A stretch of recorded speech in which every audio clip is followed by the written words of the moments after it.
오늘부터 우리가 스바냐서 말씀으로 함께 나누려고 합니다. 올 여름 정말 뜨거웠던 여름이었던 것 같습니다. 점점 우리나라의 이 기후가 이제 열대, 아열대 기후로 변화되어진다, 이런 이야기를 듣게 되어지는데요. 정말로 더웠던 이 여름, 끝날 것 같지 않았던 그 여름이 벌써 이렇게 시원한 바람이 부는 가을로 변화되어진 것을 보게 됩니다. 특별히 올해에는 이 태풍도 참 여러 개의 태풍이 올라왔던 것 같습니다. 더욱 놀라웠던 것은 태풍이 동시에 세 개가 우리 대한민국을 향해 막 올라오는 그 기상 사진을 봤을 때 와, 아찔하더라고요. 그렇게 모든 것을 집어삼킬 것 같은 거센 바람을 몰고 오는 이 태풍이지만, 여러분 이 사실 아십니까? 이 태풍이 한번 확 휘젓고 지나간 그 바다는 또 그 하늘은 이전보다 훨씬 더 깨끗해진다는 사실을 말이죠. 때로는 하나님께서 한 번씩 세상을 흔드실 때가 있는 것 같아요. 그래야 거짓과 불의로 가득 찬 이 세상의 더러운 것들이 다 쓸려 내려가고, 또 정신 차리고 하나님 앞에 나와 또 하나님을 두려워하게 되어지는 그때가 오게 되는데요. 큰 태풍이 불면 하늘도 또 바다도 또 깨끗하게 되어지는 것과 같은 원리라고 말씀드릴 수 있을 것 같습니다. 우리가 같이 함께 살펴보게 될 이 스바냐 말씀, 이 불의로 가득 찬 세상 가운데 하나님께서 흔드시는 그 내용들로 가득 차 있습니다. 어떻게 읽으면은 하나님 너무나 두려운 하나님, 무서운 하나님, 와, 하나님 정말로 이렇게 세상을 심판하시는 거야? 막 가슴이 막 요동치는 그런 말씀들처럼 느껴지기도 할 것입니다. 그러나 우리는 그렇게 흔드시는 그 하나님, 이 세상을 흔드시는 그 하나님의 그 마음을 이 스바냐서에서 우리가 찾아보기를 원합니다. 하나님은 당신의 도성 예루살렘, 거룩한 큰 도성 예루살렘도 흔드시고 그 주변 나라들도 막 흔들어 대십니다. 그러나 그 가운데 택한 하나님의 백성들을 통하여 그 백성들을 부르셔서 불러 모아서 하나님을 노래하고 찬송케 하시는데요. 오늘날 참 여러 가지 사건들이 우리의 마음을 요동치게 하는 것들이 참 많이 있는 것 같습니다. 우리 윤장로님 기도 시간, 대표 기도 가운데에도 함께 기도하셨지만, 이 전 세계 가운데에 끊임없이 일어나는 이 전쟁들로 온 세계를 흔드시는 것 같아요. 또 전염병, 그동안 우리가 코로나로 인하여서, 이 질병으로 인하여서, 전염병으로 인하여서 세상을 흔들고 계시고, 또 기후와 또 자연재해로 또 흔드시고, 또 지금은 세계 경제를 통해 흔드시는 하나님을 보게 됩니다. 그러나 그 가운데에서도 믿음을 가진 자들은 방향을 잃지 않고 믿음의 바른 길을 찾아가야 할 줄 믿습니다. 흔들리지 않는 믿음을 소유하고 우리가 주님 앞에 나아가야 할 줄 믿습니다. 하나님은 어떤 위기 속에서도 우리를 능히 구원해 내실 전능자 하나님이신 줄 믿으시길 바랍니다. 다시 한번요. 어떠한 위기 속에서도 하나님은 전능하시기에 우리를 능히 구원해 내실 전능자 하나님이신 줄 믿으시길 바랍니다. 아멘. 오늘 이 스바냐서에 등장하는 이 스바냐는 요시야 시대 때에 활동했던 선지자였습니다. 유다 왕 요시야, 그는 누구였던가 하면, 이 유다 왕 요시야 시대에는 이 유다 나라가 이 생명이 거의 꺼질 듯한 그런 위기 가운데 처해져 있던 그런 상태였습니다. 어쩌면 유다의 마지막 불꽃과도 같았던 시기라고 할 수 있을까요? 이 요시야 왕은 8살 때에 왕위에 오르게 됩니다. 어렸을 때 왕위에 올랐다라고 하는 것은 그만큼 나라가 힘들고 어려운 상황을 맞이했다라는 반증이기도 하겠죠. 이 요시야 왕의 할아버지 므낫세, 그리고 아버지 암몬 왕, 이 므낫세와 암몬 왕은 유다 왕 역사 가운데에 가장 하나님을 배반하고 혹독한 왕으로 그려지고 있는데요. 그렇게 할아버지와 아버지와는 다르게 이 요시아는 하나님에 대해 신실한 태도를 가지고 있었던 왕으로 평가되어지고 있는 것을 보게 됩니다. 요시아 왕은 왕이 된 지 8년이 지난 때에 하나님을 인격적으로 만나는 사건이 이루어지게 되고요. 그로부터 4년이 지난 후에 예루살렘에 가득 차 있던, 예루살렘 성에 가득 차 있던 우상들을 몰아내고 온 나라를 개혁하는 데 힘을 쓰게 됩니다. 그리고 또 다시 6년 후에 이 성전을 수리하고 또 고치다가 하나님의 여호와의 율법책을 발견하게 되는데요. 그 율법책에는 하나님의 백성들이 하나님을 버리고 우상을 섬기면 반드시 심판을 받게 된다, 망하게 된다라는 말씀이 쓰여 있던 것을 발견하게 됩니다. 그래서 요시아 왕은 백성들 앞에서 이 말씀을 함께 읽으며 통곡하고 또 회개하고 자신들의 잘못과 죄를 자복하게 되어집니다. 그렇게 요시아는 꺼져가는 유다의 마지막 등불과 같았지만 아무리 우상을 쓸어내고 또 성전을 정결케 하고 이런 일들, 온 백성들과 함께 통곡하고 회개하는 일들이 있었지만 그럼에도 불구하고 유다 나라를 되살릴 수가 없었습니다. 그 이유가 무엇이었냐 하면 이미 백성들의 마음이 너무나 많이 오염되어져 있었던 거예요. 너무나 많이 썩어 있었기 때문에 그 상태에서 되살린다 한들 아무 의미가 없었던 그런 시기로 이미 전락해 버렸다는 것이죠. 그래서 스바냐 선지자는 이 이스라엘 백성, 이 땅이 결국 하나님의 심판의 날을 맞이하게 될 것이다 라는 예언을 하게 되어졌던 것입니다. 이 스바냐, 말씀드린 대로 요시야 왕의 종교개혁을 함께 힘썼던 선지자인데요. 이 스바냐는 요시야가 유다 나라를 되살려보려고 다시 한 번 더 하나님 앞에 정결케 되어보려고 악한 힘을 쓰는 그 상황 가운데 부르심을 받아서 함께 사역을 하는데, 그런데 스바냐는 이렇게 외쳤습니다. 이렇게 형식적인 어떤 개혁, 이런 형식적인 변혁으로는 유다를 되살릴 수 없다라는 사실을 지적하게 됩니다. 유다를 살리려면 이 사람의 중심을 변화시켜야 되는데 사람으로서는 이 일을 스스로 할 수 없었다라는 것이죠. 그래서 스바냐의 예언은 이미 꺼져가고 있는 이런 옛 유다가 아니라 오늘 우리에게도 주시는 하나님의 말씀을 우리가 받아들일 수 있습니다. 왜냐하면 오늘날도 교회가 점점 쇠약해지고 믿는 자들이 점점 떠나가고 우리나라 이 땅 가운데에 믿음의 사람들이 얼마나 많이 떠나가고 있는지 모르겠습니다. 특별히 코로나 이후에 믿음을 잃어버린 자들이 교회 전체의 성도의 3분의 1가량이 된다고 하니 얼마나 심각한 상황인지 모르겠습니다. 그래서 이 말씀을 통해 우리가 어떻게 하면 이 꺼져가는 이 상황 속에서 영원히 꺼지지 않는 부흥의 불길을 다시금 일으킬 수 있을지, 또 어떻게 하면 피상적이고 어떤 제도적인 변화가 아니라 한 사람 한 사람의 근본적인 변화를 일으킬 수 있을지, 오늘 말씀을 통해 이 스바냐 말씀을 통해서 우리가 하나님의 마음을 발견하고 하나님의 뜻을 발견해 나아갈 수 있기를 주님의 이름으로 축복합니다. 오늘 1장 1절 말씀 우리 다시 한 번 더 함께 읽도록 합니다. 함께 읽습니다. 시작. 아몬의 아들 유다 왕 요시야 때에 주님께서 스마냐에게 하신 말씀이다. 그의 아버지는 구시이고 할아버지는 그달리아이고 그 윗대는 아마랴이고 그 윗대는 히스기야이다. 네.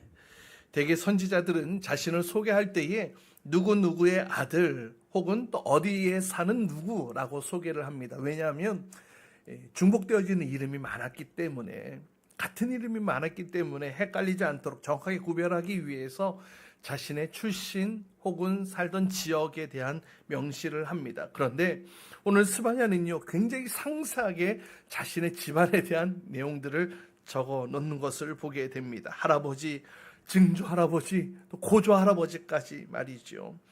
그런데 고조 할아버지가 누구라고 소개를 하고 있습니까? 히스기야라고 얘기를 하죠.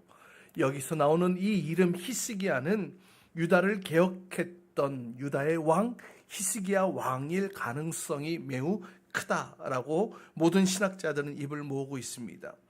그렇다면 왜 스바냐는 이렇게 고조 할아버지 히스기야의 이름까지 불러가며 자신을 소개하고 있는 것일까요? 아마도 지금 자기가 섬기고 있는 요시야 왕 때와 또 자신의 고조 할아버지 히스기야 왕 때 이 지금 비슷한 상황들이 이어지고 있다라는 것을 염두에 두고 이것을 밝히고 있지 않나 생각되어집니다. 성전을 개혁하고 또 믿음을 새롭게 나아가는 이 두 사람의 성격이 닮아 있기 때문에 그런데요.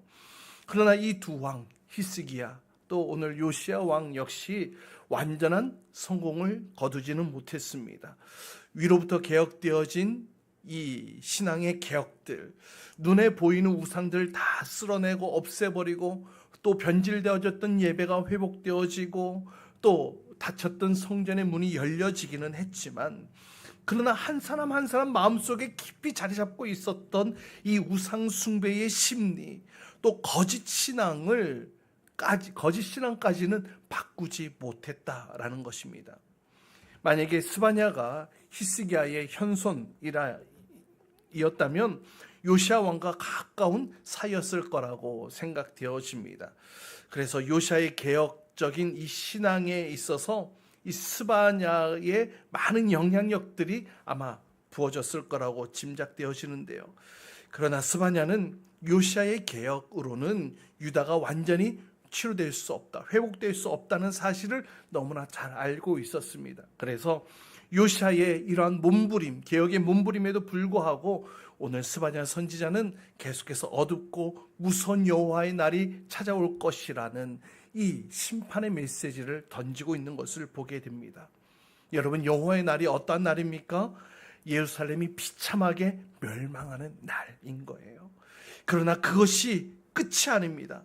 하나님은 유다의 남은 자들을 다시 결국에는 모으실 것이고 그들로 하여금 기뻐하시고 또 그들 가운데 거하시겠다는 또 회복의 메시지가 이 안에 담겨 있는 줄 믿으시길 바랍니다. 그래서 이 예루살렘의 멸망은 어떻게 표현하면 따라해봅시다. 하나님의 종교개혁이다. 내가 살던 고향, 나라가 멸망되어지는 것, 이것이 하나님께서 이스라엘 백성들을 향한 종교 개혁이지 않나 생각되어집니다. 우상을 섬기지 말라고 또 하나님 외에 다른 신을 두지 말라고 했건만 하나님 외에 다른 신을 두고 다른 우상들을 섬기며 나아갔던 이스라엘 백성들에게 하나님께서는 극약 처방을 내리셨던 것을 보게 됩니다. 혹시 우리의 인생 가운데에 고난의 터널, 또 시험 가운데에 괴로움 가운데 있지는 않으십니까? 어쩌면 하나님께서 우리의 인생 가운데에 우리의 삶의 종교개혁을 일으키시는 때인지 모릅니다. 여러분, 하나님의 말씀대로 인하여 우리의 심령이 날마다 새롭게 되어질 수 있기를 주님의 이름으로 축복합니다. 사람은 우상을 섬기지 말라고 타이르거나 또 이 우상을 때려 부신다고 해서 이 사람이 변화되어지는 것이 아닙니다. 하지 말라고 그러면 그럴수록 숨어서 뒤에서 더 하기 마련이죠. 사람은 자기가 의지하고 믿었던 모든 것들이 다 빼앗기고 없어지고 정말 인생 밑바닥까지 주저앉게 되어서야 비로소 우상을 포기하게 되어집니다. 그리고 마지막 붙들 일은 그 하나님 여호와 하나님을 다시금 붙들게 되어지죠. 그래서 하나님은 예루살렘의 멸망을 통해서 이스라엘 백성들의 근본적인 이 개혁을 준비하고 계시는 것들을 보게 됩니다. 이 요시야 왕의 할아버지 또 아버지였던 므낫세 또 암몬 왕 때는 유다가 신앙적으로 완전히 막 나락으로 떨어졌어요. 더럽고 추악하고 냄새나는 이 시궁창에 빠져버린 듯한 이런 신앙의 시궁창의 시절을 보내게 되어집니다. 그래서 예루살렘 안에 이 여호와 하나님의 참된 신앙을 가진 사람이 한 사람도 발견될 수 없을 정도로 하나님의 말씀이 무엇인지, 하나님의 말씀이 그 하나님의 도성 예루살렘에서 단 한 번도 울려 퍼지지 않는 그런 나락으로 떨어져 버린 그런 시절을 보내게 됩니다. 그럼에도 불구하고 요시야 왕이 이렇게 할아버지와 아버지 때에 하나님이 없는 이 시절을 보냈던 이 요시야 왕이 다시금 개혁의 불꽃을, 다시금 신앙의 불을 붙일 수 있었던 것은 아마 이 히스기야 왕 때에 일으켰던 그 불씨가 아직도 그때까지 살아남아 있지 않았을까, 이런 생각을 해보게 되는데요. 여러분, 영국 청교도와 18세기의 종교 부흥이 이와 같다, 이렇게 이해할 수가 있습니다. 이 영국의 엘리자베스 1세 때로부터 약 100년간 이 청교도 시대라고 말씀드릴 수 있는데요. 이 청교도들은 신약 성경의 이 가르침과 그 가르침 가운데 몸부림치며 말씀대로 살아가려고 하는 그 열정을 가진 사람들이었습니다. 그런데 그 이후에 찰스 2세가 즉위한 이후로는 이 왕정 복고가 이루어지면서 이 청교도 운동이 점점 사라지게, 소멸되어지게 됩니다. 그래서 이 청교도들은 그 영국 땅을 떠나서 신대륙으로 이주하게 되어지죠. 그리고 그 이후 영국에는 이 신앙이 깊은 침체와 또 부패의 시간들로 빠져들게 됩니다. 그런데 여러분, 약 그로부터 100년 후에 이 존 웨슬리를 통하여서 영국에 다시 한 번 더 부흥의 불길이 일어나게 되어집니다. 또 웨슬리나 또 조지 휘필드 같은 사람들을 통하여서 하나님께서 수많은 영혼들을 다시금 주님 앞에 나올 수 있도록 회개하고 주님 앞에 다시금 구원받게 되어지는 놀라운 역사들이 일어났던 그런 사건들이 있습니다. 이런 부흥의 역사들이 어떻게 일어날 수 있었을까요? 아마 이 청교도들의 지펴놨던 이 불꽃의 씨앗들이 아직도 그 땅에 남아 있었기 때문이지 않았을까 생각되어지는데요. 오늘 스바냐가 왜 히스기야를 이렇게 거들먹들이며 이야기를 꺼내고 있느냐? 아마 당시 사람들은 히스기야 그냥 옛날 사람으로만 치부했을지도 몰라요. 그러나 사실 요시야보다 불과 이 100년 전의 사람이었다는 것입니다. 스바냐는 지금 이 어려운 때에 이제 요시야 왕의 이 종교 개혁이 일어나는 이 때에 히스기야 때 지펴놓았던 그 놀라운 복음의 불꽃이, 신앙의 불씨가 여전히 살아있음을 믿었고, 말씀의 역사만 나타나면 언제든지 이 불꽃이 활활 타오를 수 있을 것이라는 사실을 믿음으로 아마 이렇게 기록하지 않았나 생각되어집니다. 물론 그렇다고 해서 예루살렘이 이스라엘로 완전히 회롭게 회복되어지는 것은 아닙니다. 그렇게 되어지지 못할 것에 대해서 스바냐 선지자는 분명히 알고 있었습니다. 예루살렘이 살아나려면 한 사람이 근본적으로 변화되어 하나님 앞에 바로 서야 되어져야 합니다. 그렇게 되지 않는 한 하나님의 나라는 온전한 회복 불가능합니다. 오늘 스바냐는 하나님의 말씀을 기다리고 있는 유다 백성들에게 굉장히 불길한 예언들을 쏟아내기 시작합니다. 여러분 함께 읽어봅시다. 2절 3절 말씀 함께 읽습니다. 시작. 땅에 있는 모든 것을 내가 말끔히 쓸어 없애겠다. 나 주의 말이다. 사람도 짐승도 쓸어 없애고 공중의 새도 바다의 고기도 쓸어 없애겠다. 남을 넘어뜨리는 자들과 악한 자들을 거꾸러뜨리며 땅에서 사람의 씨를 말리겠다. 나 주의 말이다. 네, 땅에 있는 모든 것들을 다 말끔히 쓸어버리겠다. 짐승도 쓸어버리고 공중의 새도 쓸어버리고 바다의 고기도 다 쓸어버리겠다. 여러분, 얼마나 무서운 말씀입니까? 마지막에 도장을 찍습니다. 나 주의 말이다. 하나님께서 그렇게 하시겠다고 쾅쾅쾅 도장을 찍으신 거예요. 여기서 말끔히 쓸어 없애겠다, 이게 반복해서 말씀하고 있지 않습니까? 이 쓸어 없앤다라는 히브리어 아셉이 여러 번 등장하는데요.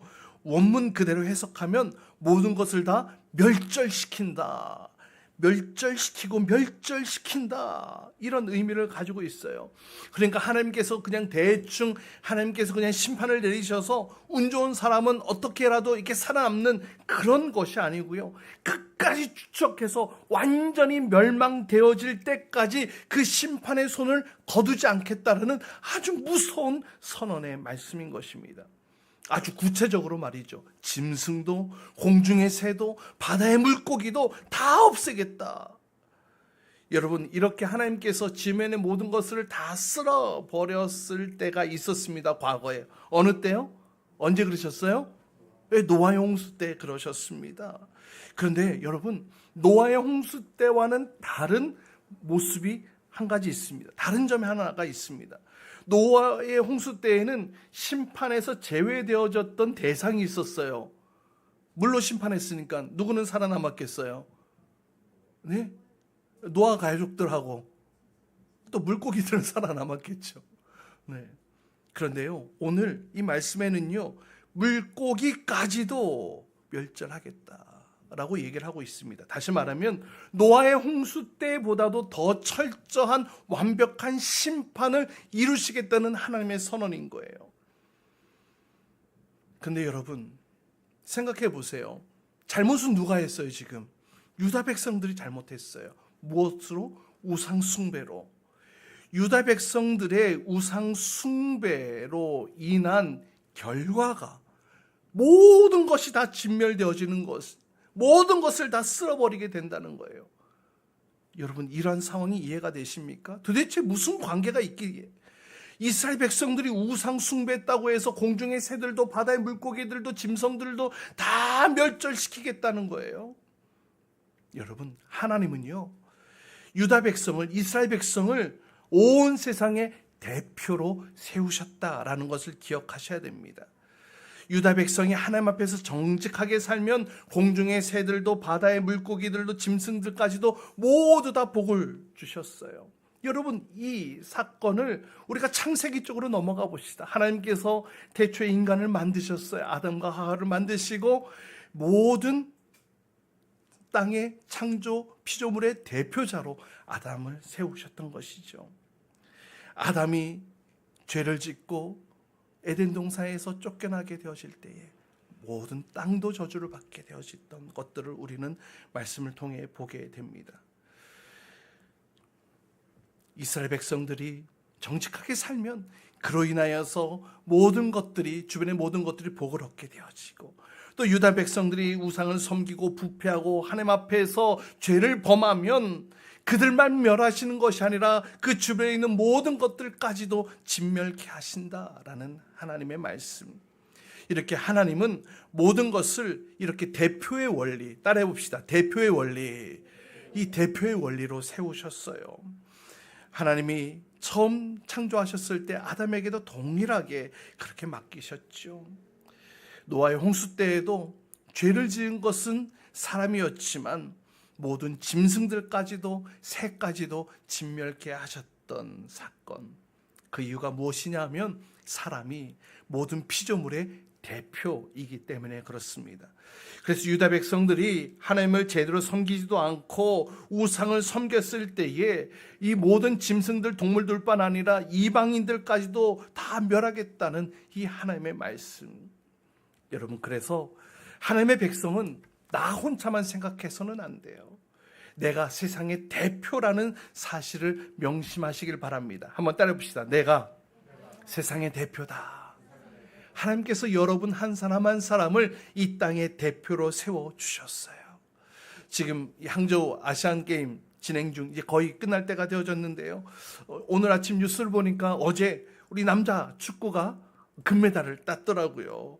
우리나라 대표가 금메달을 따니 메달 순위표에 대한민국의 금메달이 하나 더 추가가 되어지는 것을 보게 됩니다. 반면 대표 선수가 지면 우리나라 전체가 다 지는 것 아니겠습니까? 지금 얼마나 많은 관중들이 지금 우리를 바라보고 있는지 몰라요. 나 한 사람 넘어지면 내 뒤에 100명, 1000명, 10,000명이 넘어질 수 있다는 겁니다. 여러분, 우리가 정신 차리지 못하면 시시한 것들에 의해 우리의 마음이 바뀌어 버리면 우리로 하여금 다른 사람들, 또 오늘 말씀에 의하면 짐승들까지, 다른 피조물들까지 이런 고통과 어려움 가운데 놓여지게 되어진다는 사실입니다. 여러분, 우리가 어떻게 믿냐에 따라서, 우리가 하나님을 어떻게 믿냐에 따라서 이 세상의 흐름이 어떻게 흘러가게 되어지느냐 달라질 수 있다는 거예요. 세상이 망할 수도 있고 세상이 복을 받을 수도 있다는 겁니다. 우리가 타락하면 하나님을 모르는 사람들이 전부 긍휼 없는 심판의 사정거리 안으로 들어가게 되어져 버린다는 거. 여러분, 그래서 하나님의 사람들은 따라봅시다. 하나님을 제대로 믿어야 한다. 하나님을 제대로 믿어야 합니다. 여러분, 우리가 이 세상을 살리는 길은요, 우리가 이 땅에 하나님의 이 대표자로서 하나님 앞에 바로 서 있는 것. 여러분, 이 땅 살기 힘들다고 얘기를 하죠. 살기 어렵다고 얘기를 합니다. 허망하다 얘기를 합니다. 세상 모든 것들이 지금 어렵다고 얘기를 합니다. 이때에 우리가 무엇을 할 수 있어야 하느냐? 우리 믿는 자들이 하나님 앞에 바로 서게 되어질 때에, 하나님 앞에 바로 서게 되어질 때에 우리로 하여금 우리의 주변 모든 환경들도 복을 받게 되어지는 줄 믿으시길 바랍니다. 한번 따라해봅시다. 내가 믿음의 대표 선수다. 아멘이십니까? 여러분, 내가 믿음의 대표 선수입니다. 오늘 본문 말씀에 보면 유다 백성들이 바른 신앙에서 거리가 멀어져서 여러 거짓된 이런 이 잘못된 이 신앙의 유형들을 지금 낱낱이 나열하고 있는 것을 보게 되는데요. 4절 말씀 함께 읽도록 합니다. 4절입니다. 시작. 유다와 예루살렘의 모든 주민을 치겠다. 이곳에 남아있는 바알 신상을 없애고 이방 제사장을 부르는 그마림이란 이름도 뿌리 뽑겠다. 네, 거짓된 신앙의 4가지 유형을 살펴보려고 하는데요. 첫 번째는 찌꺼기 신앙입니다. 여전히 찾고 있는 바알 신앙의 모습을 이야기를 하는데요. 하나님께서 손을 드신다라고 하면은 보통은 도우시고 붙드시고 지켜주시는 그런 의미로 사용되어지는데, 오늘 본문 말씀에는 끝까지 하나님께서 심판하신다라는 의미로 사용되어지는 것을 보게 됩니다. 왜 그렇습니까? 이 바알에 남아있는 것들 때문이라는 것입니다. 요시아는 바알의 신상을 다 때려부시고 불태웠습니다. 종교개혁을 단행했습니다. 그런데 유다 백성들의 마음 안에 아직도 여전히 찌꺼기처럼 남아있는 이 바알 신앙까지는 뽑아내지 못했다는 것입니다. 눈에 보이는 것은 다 깨트리고 부서뜨렸지만 여전히 이 백성들의 삶의 태도와 사고 가운데에는 바알 신앙을 쫓고 있는 삶의 태도가 있었다는 겁니다. 하나님은 그것까지도 뿌리 뽑기를 원하셨어요. 이런 일들은 어떤 제도적인 어떤 이런 장치들로 이루어지는 것이 아닙니다. 하나님께서 그래서 바벨론으로 보내서 오랫동안 씻어지고 깨끗하게 씻어지는 그런 시간들을 준비하고 계셨던 거예요. 실제로 유다 백성들이 이제 멸망당해 바벨론 포로로 끌려가서 그 바알 신앙, 바알과 아세라의 그 신앙의 그 흔적들이 완전히 지워지기까지 70년이라는 세월을 보냈던 것을 우리는 성경을 통해 확인하게 되어집니다. 여러분, 그렇잖아요. 사람이 편해지면 편해질수록 좀 더 편한 모습 추구하기 마련입니다. 그렇기 때문에 모든 것이 다 갖춰진 환경 안에서 나 스스로 뭔가를 고치고 낮추고 한다는 것은 참 어려운 일입니다. 나 오늘부터 TV, OTT 끊겠어 라고 했는데, 그런데 여전히 내 방에는 TV가 놓여 있고 내 핸드폰에는 OTT 어플이 깔려져 있다면, 그러면 그것을 버텨낼 재간이 있겠습니까? 정말로 결심을 했다면 없애야 되겠죠. 지워야 되겠죠. 아니면 없는 곳으로 내가 들어가야 되겠죠. 예루살렘에는 여전히 그마림이 남아 있었습니다. 이 그마림이 뭐냐면 거짓 제사장인 것인데요. 이들이 왜 남아 있었겠습니까? 왜 남아 있었을까요? 찾는 자들이 여전히 있었기 때문에 남아 있었던 거예요. 여전히 찾는 자들이 있었기 때문에 남아 있는 것입니다. 아마 아무도 찾지 않았다면 이 거짓 선지자들, 거짓 제사장들 다 사라지고 없어지고 말았을 거예요. 그런데 여전히 찾고 있는 자들이 있었다는 겁니다. 외적으로는 모든 바알의 신상들을 다 없애고 부수고 파괴했지만 여전히 이 백성들의 심령 가운데에는 바알을 따르는 그 삶의 태도와 삶의 자세가 있었기에 이 그마림이 아직까지도 남아 있었다는 것입니다. 바로 이것을 하나님께서 안타까워하셨던 거예요. 왜 철저하게 결단을 내리지 못하느냐라는 겁니다. 여러분, 제가 중국 동간에서 사역할 때요, 이 동간은 공업, 이런 산업, 기업 도시였습니다. 그러다 보니까 이 해외 바이어들이 참 많이 찾아오는 도시였습니다. 그러다 보니 이 접대 문화가 굉장히 잘 발달되어져 있는 그런 지역이었습니다. 이 접대하면은 술과 이 윤락이 빠질 수가 없잖아요. 그래서 이 윤락 문화가 매우 발달되어져 있는 도시였습니다. 삶에 아주 가까운 곳에까지 말이죠.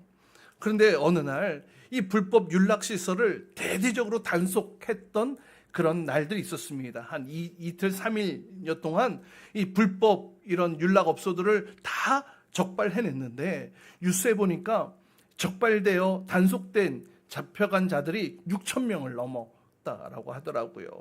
그러면서 수갑이 부족해서 다른 성에서 수갑을 빌려왔다는 등, 그러면서 우리 한국 9시 뉴스에도 보도되었다고 하는데요. 술집, 노래방, 마사지 이런 모든 불법 영업업소들이 불이 꺼지고 입구가 폐쇄되어지고 그렇게 몇 주간 그랬더랬습니다. 그런데요, 다 없어진 줄 알았는데, 다 폐쇄시킨 줄 알았는데 한 달, 2달 지나고 나니까 꺼졌던 간판에 다시 불이 들어오기 시작하더라고요. 또 영업이 시작되어지더라고요. 아무리 단속을 해도, 대들긴 단속을 해도, 색출 작업을 해도 6,000명이나 되는 이런 업소 관계된 사람들을 다 잡아갔다 해도 잠시일 뿐, 시간이 지나니 고개를 또 다시 슬그머니 들더라고요. 왜 이런 것들이 없어지지 않는 걸까요? 왜 그럴까요? 찾는 자들이 있기 때문에 그래요. 그마림도 마찬가지였다는 것입니다. 바알 신앙이 남아 있었기에 그들을 찾아갔다는 것입니다. 그래서 하나님은 그마림 그 이름을 완전히 없애기 위해 이스라엘 백성들, 유다 백성들을 바벨론으로 보내게 되어집니다. 이 포로로 끌려간 그곳에서는 여호와의 신앙도 마음껏 누릴 수 없었지만 바알의 종교도 누릴 수 없었습니다. 그렇게 공백의 상태로 정신적인 샤워를 했다고 해야 될까요? 그렇게 되어졌을 때에 그들은 다시금 회복되어질 수 있었습니다. 얼마나 걸렸다고요? 70년이나 걸렸다는 것입니다. 여러분, 우리도 우상 숭배, 우리의 삶 가운데에 은근히 들어와 있는 것들 있지 않나요? 사람은요, 누구나 자기를 위해 복 빌어준다고 하면 찾아가기 마련입니다. 위기가 닥치면은 혹시라는 마음으로 여러분, 운세, 점, 타로 이런 것들 찾아가고 있지는 않나요? 하나님께서 어떻게 하실까요? 점치러 갈 돈도, 점쟁이 찾아갈 그런 상황 자체를 완전히 없애버리셔서 우리의 삶을 새롭게 만들어 가실지도 모릅니다. 5절 말씀 우리 같이 함께 또 있습니다. 5절입니다. 시작. 뼈를 섬기는 자들, 주에게 맹세하고 주를 섬기면서도 밀검을 두고 맹세하는 자들. 두 번째 유형은 무속적 신앙에 대한 이야기를 합니다. 1월 성신, 하늘, 태양, 별 이런 것들 숭배하는 신앙에 대한 이야기를 하는 것이죠. 그런데 이 태양, 별 숭배하는 것은 사실 이 가나안 땅에 있는 종교가 아닙니다. 애굽과 이 바벨론에 있는 종교인데요. 그러니까 외국 종교입니다. 그런데 요시야의 개혁 이후에도 자기 집에 몰래 지붕 위에 올라가서 태양이나 달이나 별을 숭배하고 빌었던 자들이 상당수 있었던 것 같습니다. 이런 자들은 대개 운명론자들인데요. 사람이 운명은 정해져 있어서 바꾸지 못한다고 믿는 자들. 그래서 불행한 운명을 막으려면 이런 종교 의식을 해야 된다라고 생각했던 것입니다. 이스라엘 백성들 안에 이런 외국 종교까지도 들어왔던 것입니다. 여러분, 여호와 하나님, 우리 하나님의 종교는요, 처음부터 끝까지 말씀만 듣는 것이었어요. 가만히 말씀만 듣는 것이었어요. 그러니 지루합니다. 지겹습니다. 답답합니다. 그런데 외국의 귀족들이 와서 자신들의 섬기는 신을 보니까 굉장히 재미있는 거예요. 별이 뜨는 밤에 함께 손을 잡고 빙빙빙 돌면서 북치며 노래하기도 합니다. 종교의식이 굉장히 역동적이고 재미가 있어 보입니다. 그래서 그들 자신들도 이런 외국 종교의 모습들을 흉내내기 시작하게 되었다는 것입니다. 오늘날에도 이색적인 신앙을 찾는 이들이 많이 있습니다. 여러분, 우리 교회는요, 너무나 이색적인 것을 추구해서는 안 돼요. 우리 기독교의 본질은 무엇이냐? 따라해 봅시다. 듣는 것. 중요한 것은 듣는 귀거든요. 주의 말씀을 듣는 것. 근데 이것이 지겹다고, 이것이 재미없다고 이색적인 것을 찾아갔던 이스라엘 백성들의 이 무속적인 신앙의 태도를 하나님께서 뽑아내기를 원하셨던 것입니다. 5절 말씀 또 후반절 보세요. 주에게 맹세하고 주를 섬기면서도 밀곰을 두고 맹세하는 자들, 이 주를 섬기면서 또 밀곰에게도 섬기는 이런 양다리 신앙의 모습들이 나타나고 있습니다. 여호와의 이름도 부르고 이방신도 섬기는 이런 양다리 신앙, 이런 일들이 있었다는 것입니다. 왜 그랬을까요? 내가 믿는 것 많으면 많을수록 더욱 좋아. 다다익선이라는 것이죠. 여러 신을 섬길수록 어떤 신이 딱 나에게 도와줄지 모르니까 많은 것을 섬기는 게 좋아. 이렇게 생각했던 것입니다. 이런 자들의 생각 속에는 종교는 곧 보험이다, 이렇게 생각했을지도 모르겠어요. 그냥 많이 가지고 있으면 좋은 것처럼. 근데 여러분, 우리 여호와의 신앙은 그렇지 않습니다.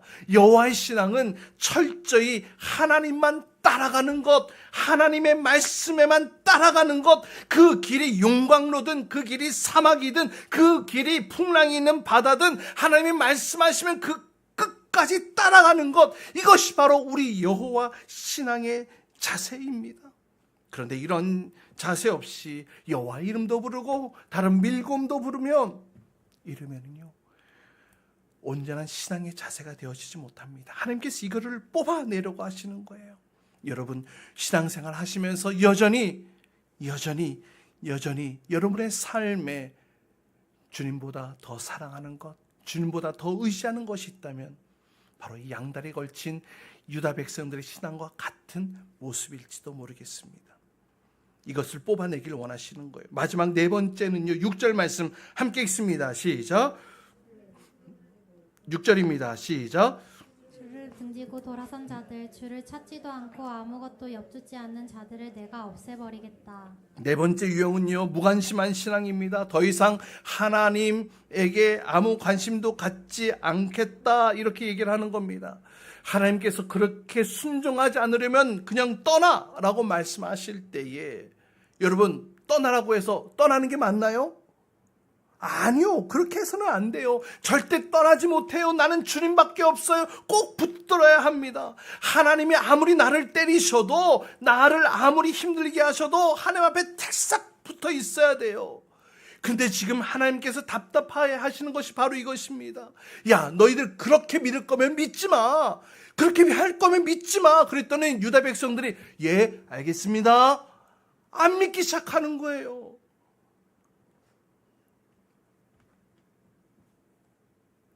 아무리 쫓아내도 다시 기어오르고, 다시 쫓아내도 다시 붙들려고 하나님 앞에 나오는 그런 하나님을 감동시키는 사람이 되어야 되지 않겠습니까?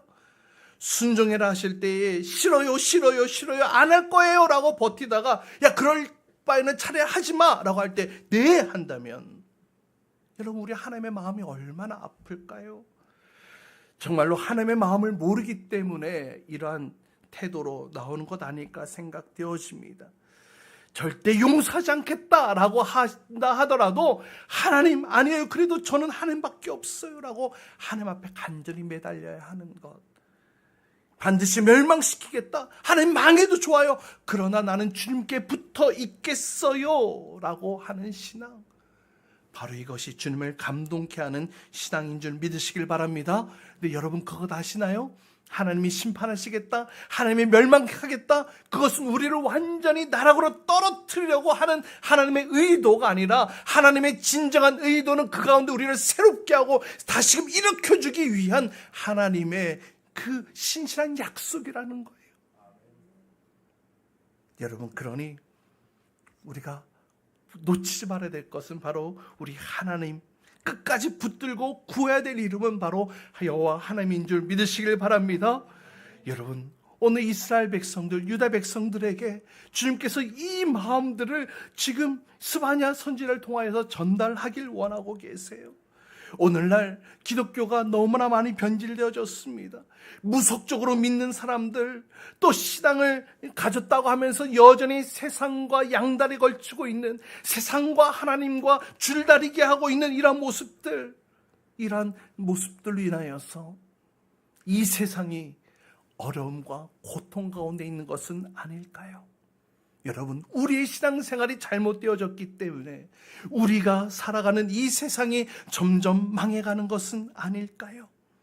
여러분, 우리의 거짓된 신앙이 있다면 이것으로 세상을 오염시키는 것이 아니라 나부터 바른 신앙을 회복함으로 인하여서 오늘 말씀에 나오는 짐승과 새와 물고기와 또 믿지 않는 가족들과 내 주변에 있는 모든 이들에게 하나님의 은혜의 소낙비가 내리도록 우리의 신앙이 바로 서 있을 수 있기를 주님의 이름으로 축복합니다. 바로 이런 은혜 가운데 서 있기를 주님의 이름으로 축복합니다.